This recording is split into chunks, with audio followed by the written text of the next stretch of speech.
Bapak, Ibu, saudara-saudari sekalian yang terkasih di dalam Tuhan. Masa Advent bagi kita orang Katolik bukanlah sesuatu masa yang asing.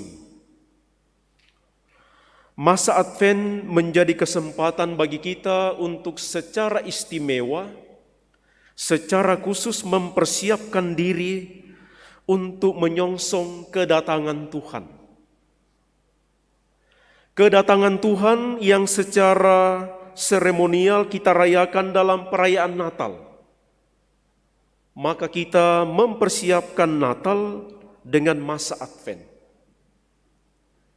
Tetapi juga kita mempersiapkan kedatangan Tuhan pada masa kiamat atau pada saat dikatakan dalam Injil hari ini kedatangan Anak Manusia. Saat ketika kehidupan kita sebagai manusia tidak lagi dikuasai oleh situasi duniawi, oleh unsur keinginan-keinginan duniawi. Tetapi saat ketika hidup kita sebagai manusia diserahkan kepada kuasa ilahi.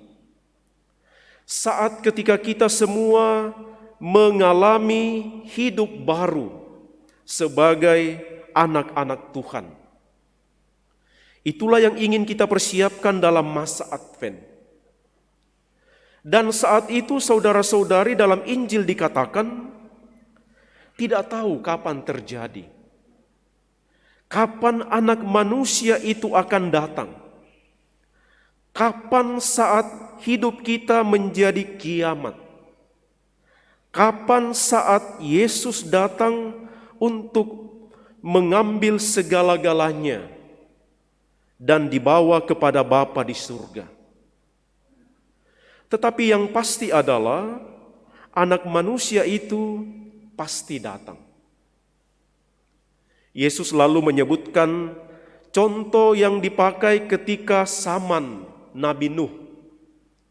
Ketika orang sementara hidup biasa, hidup normal, makan dan minum, kawin dan dikawinkan, tetapi mereka tidak menyadari bahwa hidup mereka diarahkan kepada yang ilahi.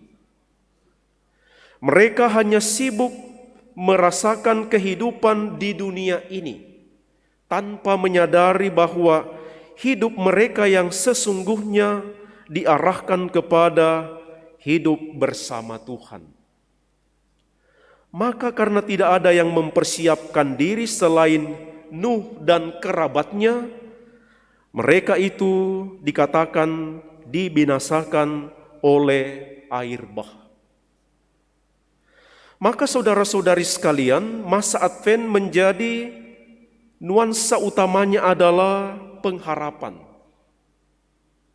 Pengharapan bahwa hidup kita sekarang ini, hidup yang ditandai dengan perjuangan, hidup yang ditandai dengan jatuh bangun, hidup yang ditandai dengan kesulitan-kesulitan, diarahkan kepada hidup yang penuh dengan sukacita.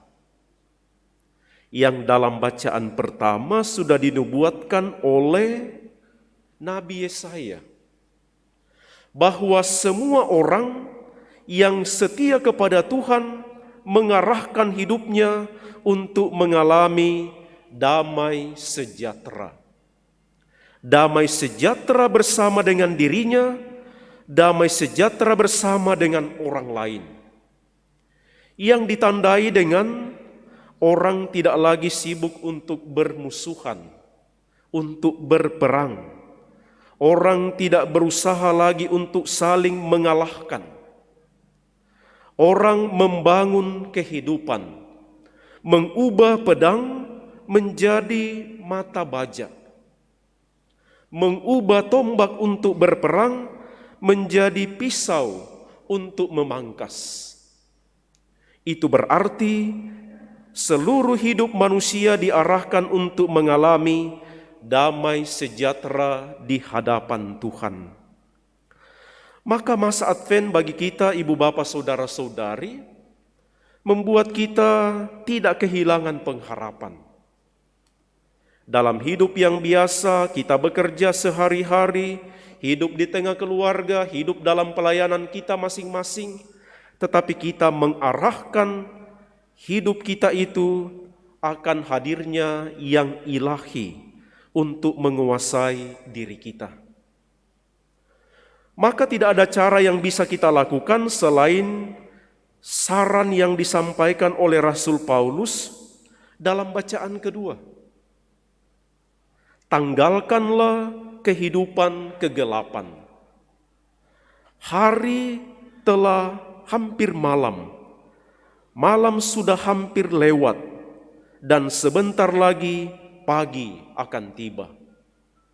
Maka kita diminta untuk membaharui hidup kita, mengarahkan hidup kita kepada Kristus sebagai terang dalam seluruh kehidupan kita.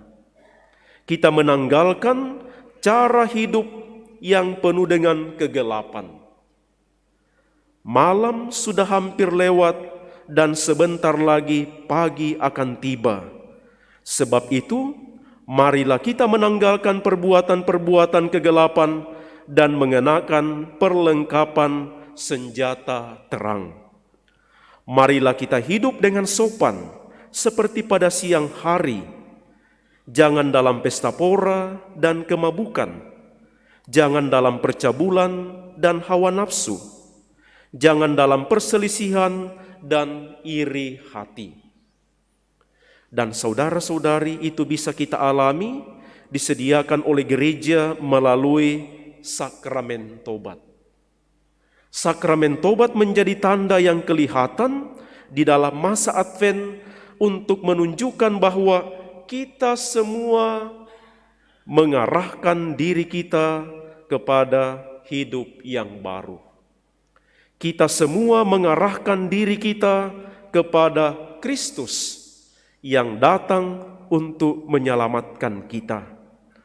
Mari kita mohon dalam perayaan Ekaristi ini, semoga di tengah-tengah kesibukan kita sehari-hari, kita bekerja seperti biasa, kita hidup normal dalam dunia ini, tetapi kita diajak untuk tetap bersiap, tetap mengarahkan hidup kita akan datangnya Kristus menyelamatkan kita. Semoga masa Advent ini juga menjadi kesempatan yang berahmat bagi kita untuk semakin menyadari Tuhan, anak manusia, hadir di tengah-tengah kita untuk menyelamatkan.